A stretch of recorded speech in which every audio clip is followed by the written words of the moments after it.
Buenos días a todos, nos encontramos en el mirador del Hospital del Salvador con una hermosa vista de la costanera de Playa Ancha y la playa de las Torpederas.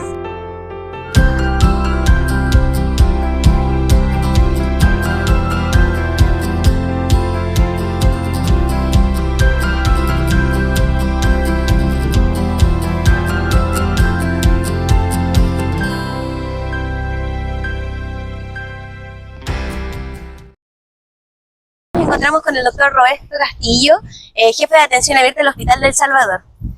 Doctor, el día de hoy vamos a hablar del duelo. ¿Qué es el duelo? Finalmente lo único que nosotros tenemos cierto en esta vida es que algún día nos vamos a ir. ¿Qué definiría usted como el duelo?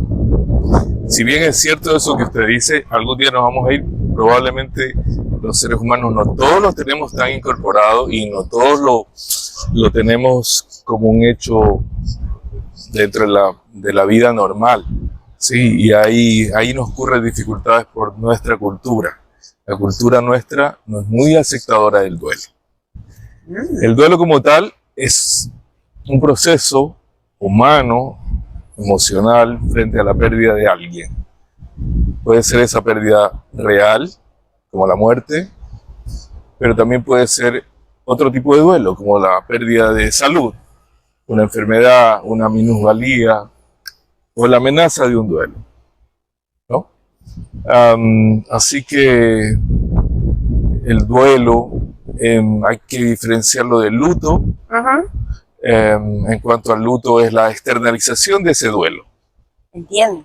El duelo es la pérdida de alguien o de algo, ¿sí?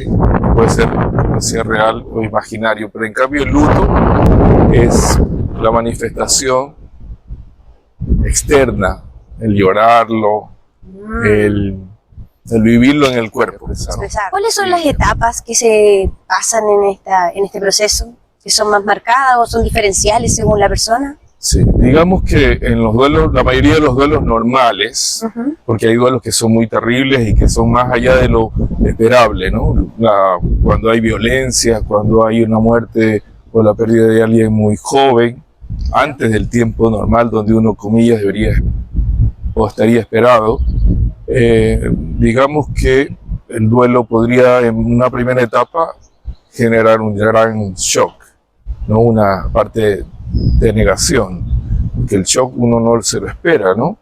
Claro. Y la negación es como una parte mía que se opone a esa pérdida y donde yo no la acepto.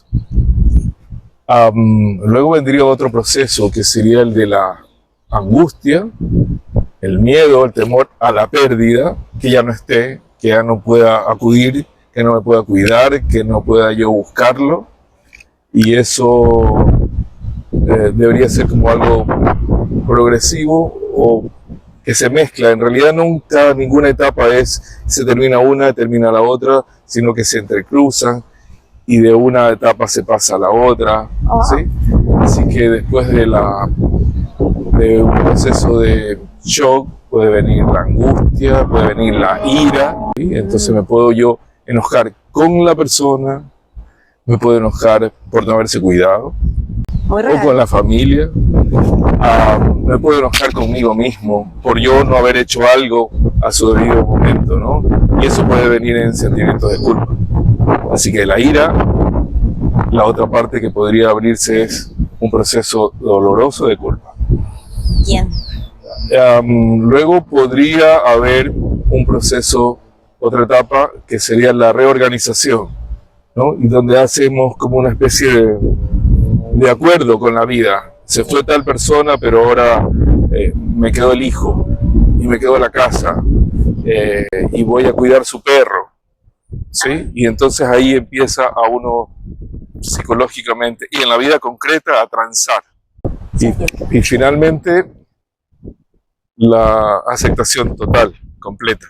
O sea, cuando uno pierde a alguien, un familiar, un padre, una madre, el lugar último donde siempre lo vamos a encontrar es en nuestra propia cabeza, ¿no? Y entonces si eso se llega a lograr, entonces solamente después podría venir cierta calma, cierta aceptación. y el poder continuar con la vida. ¿Sí? Interesante.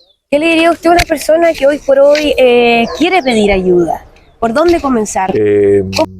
La primera instancia debería ser su familia, su red, sus amigos. Y solamente en aquellos casos donde el duelo es complicado, pero ya no es por el duelo, sino por la forma de ser o porque haya otra patología psiquiátrica de base, entonces el duelo se puede complicar. ¿Sí? Pero hablar de duelo no es lo mismo que hablar de depresión como entendemos desde la psiquiatría. La depresión es una enfermedad que afecta toda el área afectiva de la persona y por lo tanto la persona no es que está teniendo una reacción por una pérdida, ¿sí? Sino que tiene una enfermedad. Entonces va más allá de si pierde o no. Lo que pasa es que hay personalidades predispuestas que cuando ocurre un duelo se activa en paralelo un duelo más un trastorno afectivo. Y si eso es así, sería una comorbilidad, donde el peso mayor se lo lleva, comillas, la depresión, el duelo que estaría incrementando los síntomas en forma paralela, pero debajo estaría una forma de ser de la persona. Pero entonces el duelo es un proceso que hay que vivir, llorar y todo el tema. Pero ¿cuándo recomendaría usted que es necesario pedir ayuda profesional? Va a tomar un tiempo, ¿no? Más o menos se espera los duelos por pérdidas de familia, separaciones, ruptura, que tomen un tiempo que puede ser semanas, 2 semanas, 1 mes, 2. Creo que el problema ya es cuando la vida de la persona se interfiere de tal manera que su quehacer normal ya no lo puede realizar y se ve interferida entonces su vida académica, laboral, familiar, amorosa. Cuando entonces mientras más implicancias diarias, múltiples o generalizadas, ahí es momento. O cuando aparecen, comillas, otras formas de lidiar con el duelo, por ejemplo, incremento del consumo de alcohol o de drogas, o pensamientos que tengan que ver con riesgos de sí mismo, riesgo de otros. Entonces eso es sí o sí ya una necesidad de pedir ayuda. Respecto a la pregunta anterior, ¿esto incluiría los fármacos que a veces las personas lo usan para callar sus sentimientos o la ansiedad que les provoca vivir este proceso? El uso de fármacos es una vía rápida de solución, pero a veces las soluciones rápidas traen peores consecuencias.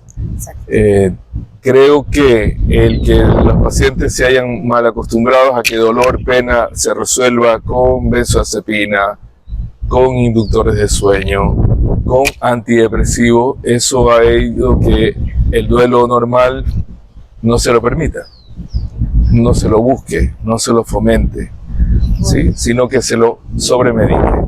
Y eso sobrecarga las atenciones, sobrecarga las intervenciones que no van a ayudarle a la persona a tolerar finalmente y a incorporar el duelo dentro de un proceso normal, sino que van a callar los síntomas, van a disminuir la sintomatología, corriendo el riesgo de mayor dependencia, uso de fármacos donde no es enfermedad y por lo tanto creo que es muy perjudicial.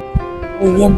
Entonces eso ha sido todo, doctor. Muchas gracias por su expertise, por sus explicaciones y por el tiempo, obviamente. Así que cerramos la cápsula, nos vemos en otra oportunidad. Muchas gracias. Gracias, Cami.